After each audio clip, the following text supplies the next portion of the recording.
So we have realized there's a raccoon that got into the shop, which is really weird because I figured he'd go for the chickens first, but I'm glad he went here instead.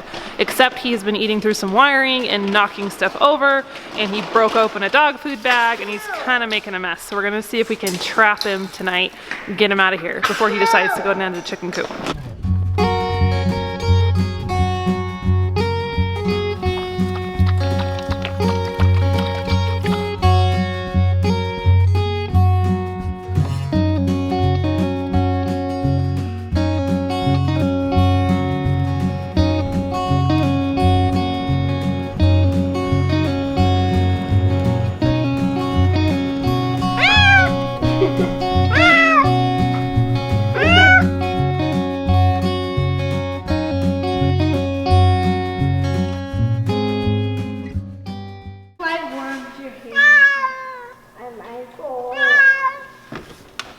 Buddy. You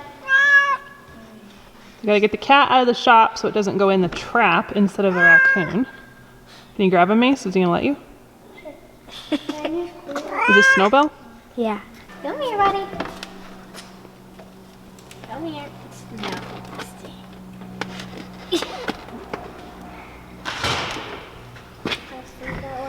Just take it outside.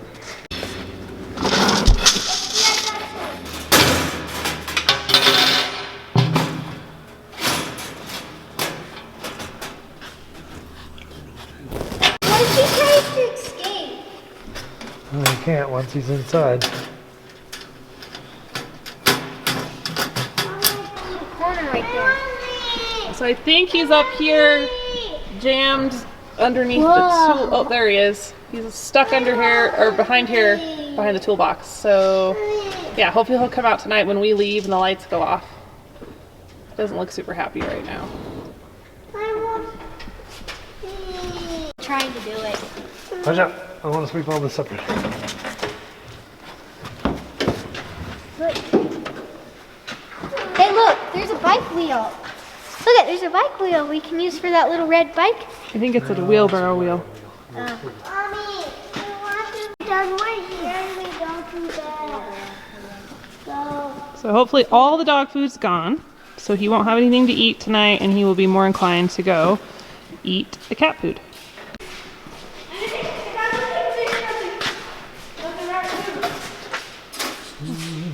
I don't know if he's gonna go in there. He has to get through all that stuff. Oh, he's been fine. I knocked all these oil filters off yesterday or last night. Dad, we know because he was knocking stuff because we saw boxes laying on the floor over there. I know. Is he gonna tip the trap? He's so big he smashes stuff.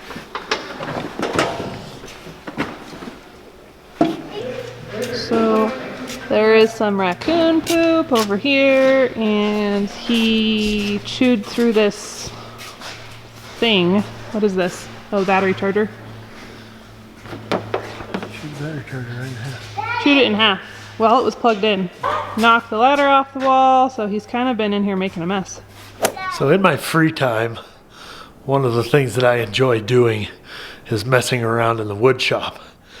And I thought I would show you guys a little project I have in the works as a gift for my daughter.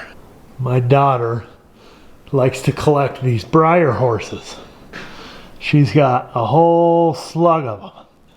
And so I thought what would be fun is to build her this little barn.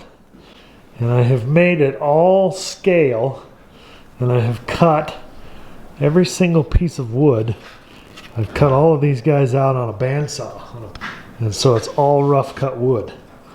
And I'm making all my own siding, and so I've laid the whole thing out, and now I'm going to put a roof on it.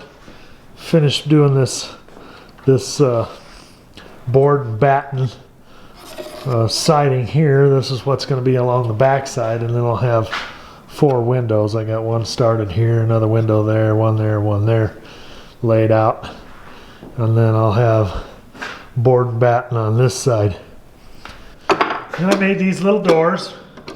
They'll slide back and forth, and then this is going to be the tack room. So we've tried to make everything as scale as we can. Use little pieces of welding rod to make these guys. The stone was supposed to be for a shower, and then this bowl nose go across the top, but I thought, you know, that looks pretty slick. So here's my challenge now, is I have made literally everything on this from scratch, which I pride myself in. I like, it's like a challenge for me. I want to see, can I build things out of material that you can't buy? Like, I have to make it. So I have spent a considerable amount of time trying to research what I could do for a roof. There's all kinds of, like, you know, dollhouse, model dollhouse stores and stuff out there online. You can get like shake shingles and things like that, but I just haven't found anything that looks to the scale that I have and looks realistic and is going to be durable. Even though this thing is going to be super nice when it's done, I still want it to have a practical side. You know, I still want my daughter to be able to actually use this. So what I've decided that I'm going to do is make a corrugated steel roof. And I have not been able to find real corrugated steel that would be scalable to this. They make some corrugated steel plastic panels that are used in like those model dollhouses, but I don't like that, and I don't like the plastic. And here again, I don't really consider myself like a model dollhouse builder. It's not like my specialty. My daughter asked me one day and said, hey, she would like to build a barn, and so my overactive engineer brain kind of took over and said, well, yeah, let's run with it, and then this is what we came up with so far. So I have I've gone overboard a little bit. I get it. I know it. But I'm challenging myself now, and I'm going to have to build my own die, essentially, that I can put in a press, that I can squeeze those pieces of galvanized steel down to get the corrugation in there.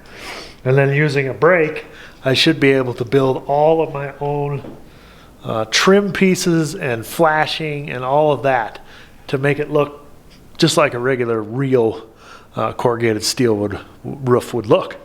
So I'm inviting you guys on this little journey over my little process here while I build this.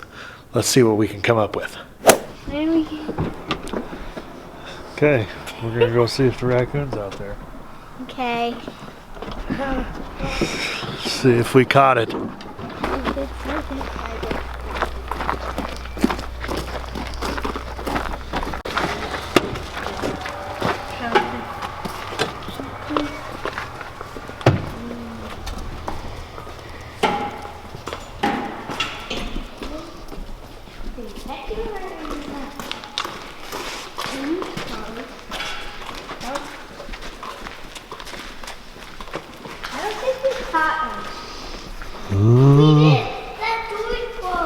I don't see anything in the trap. Daddy, how's that door closed? Oh no, he got out.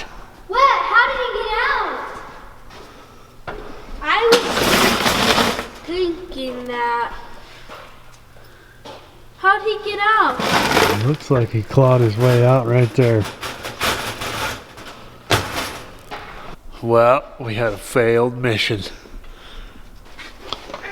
It kind of looks like we didn't have this trap set right, because it looks like he clawed his way out the back door right here. Dad, wait. This is supposed to push up If we have it tight in that range, right here, Dad, but evidently he must have got her. if we have it in that They range, pushed the food ball all the way to the front. I don't think we had the trap built right. We'll try and set this up to where we've got a wire on both sides of the back door. And then the door won't be able to move either direction. No, those big animals are not supposed to be.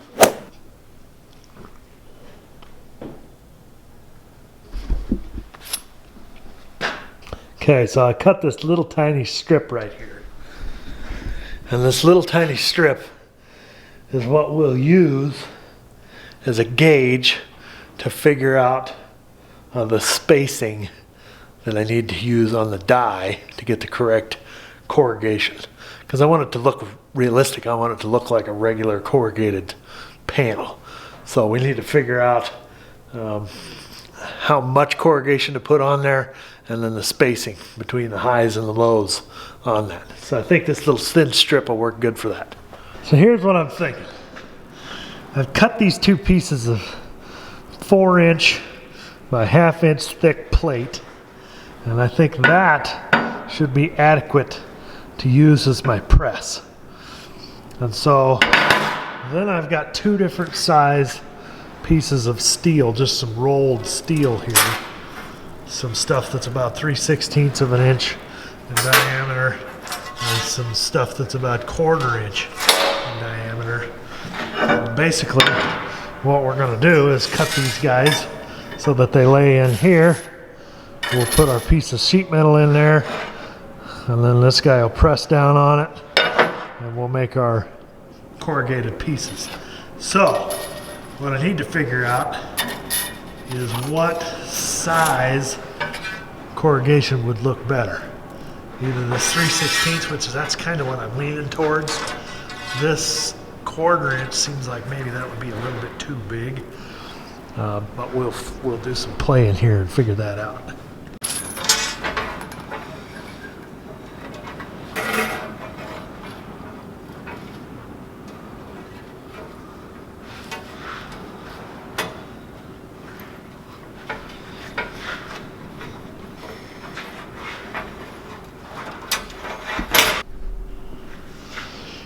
As a real quick press, that's kind of what we're getting. So that actually doesn't look too bad. That's with the 1/4 inch, but I think I better just cut me a couple of pieces of this 3/16 and see. Being just a little bit shorter might look a little bit better. And then I creased this guy with those pieces of rolled metal right next to each other. I could also space that out a little bit more, and that would increase the distance of those corrugations. That might also look better too. We'll have to just play with it and see.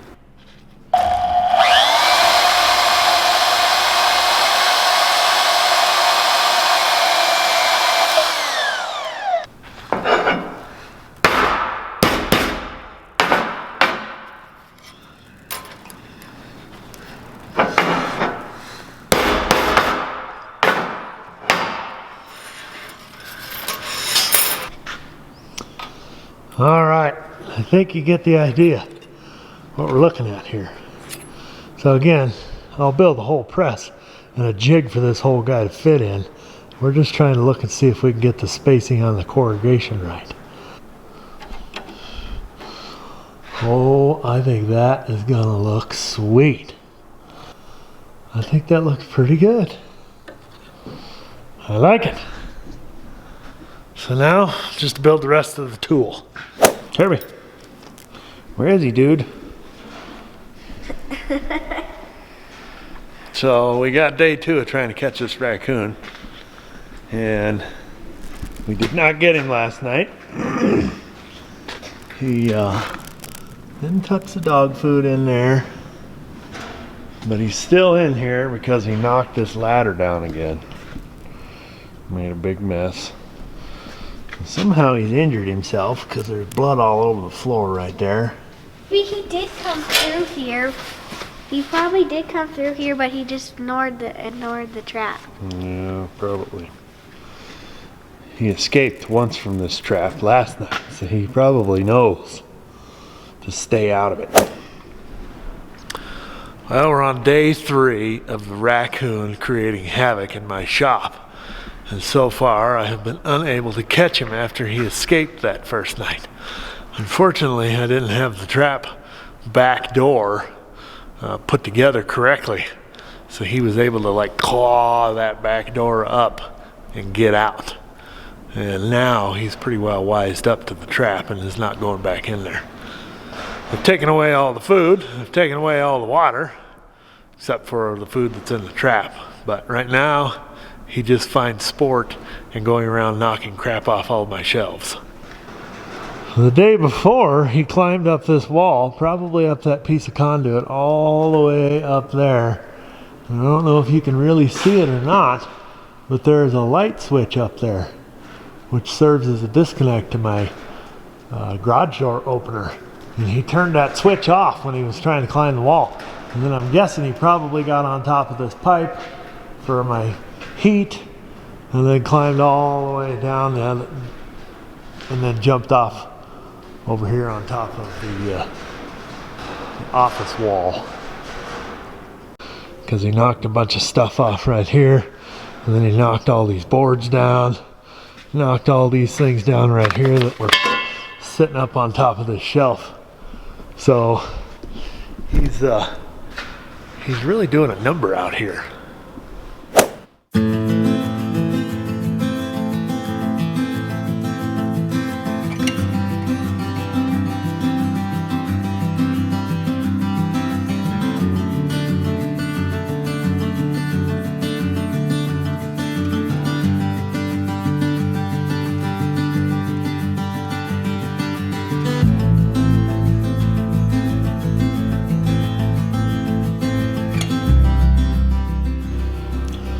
Sometimes it takes an awful lot of clamps to get stuff to stay exactly where you want it when you weld.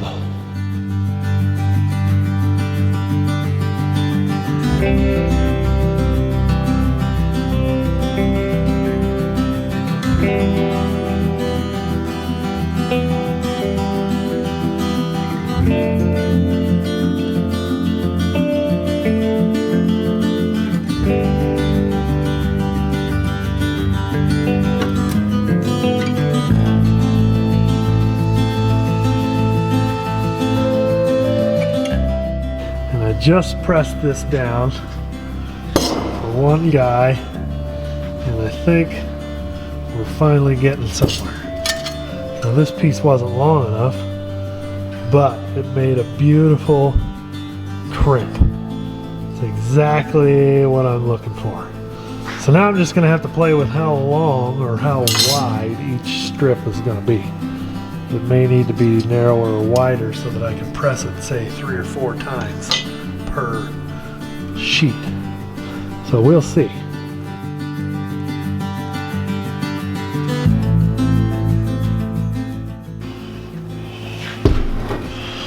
And we got some modifications we're going to have to do. Didn't quite bend her flat. So because that was wanting to curl up on me on the back side, we're going to weld a little foot on the back, and that'll help keep these pieces, after they've already been crimped, keep them flat. We're getting really close. A couple more tweaks and I think we're going to be there. Well, I tell you what, it's taken lots of tries. I don't know, probably at least four different designs on my press before I got it figured out to where I liked it working. And then it's taken half a dozen or so, maybe, different widths on my little strips. But here's what I've come up with.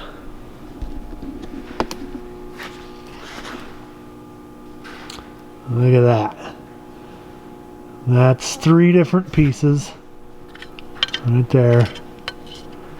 But they're basically exactly what I want. And then, so there's a piece of galvanized that I got to work right. And then these guys are copper. Now, I'm sure you guys have seen a copper roofed barn before. I think having a copper roofed briar barn would just be outstanding. Now, you might even be asking yourself, why would I take the time to do this? I mean, literally I've spent, I don't know, maybe 4 hours, 6 hours maybe working on literally just building this one tool. And the thing is this is basically a hobby for me. But I love being able to make things with my hands that I can't buy. So as I told you guys earlier, I've spent a lot of time Googling and looking around online trying to find different ideas, basically looking at little model doll houses. And this isn't a doll house by any stretch of imagination, but basically looking for ideas on how can I do this? How can I make this unique? And I just couldn't find anything. And so I just dreamed it up and said, why don't I just make my own? You know, literally I've made everything on that barn. I mean, aside from the welding rod and the sheet metal, you know, all of that wood started off as a tree that I milled down on a sawmill and then planed it and cut it and got it to size and nailed everything together.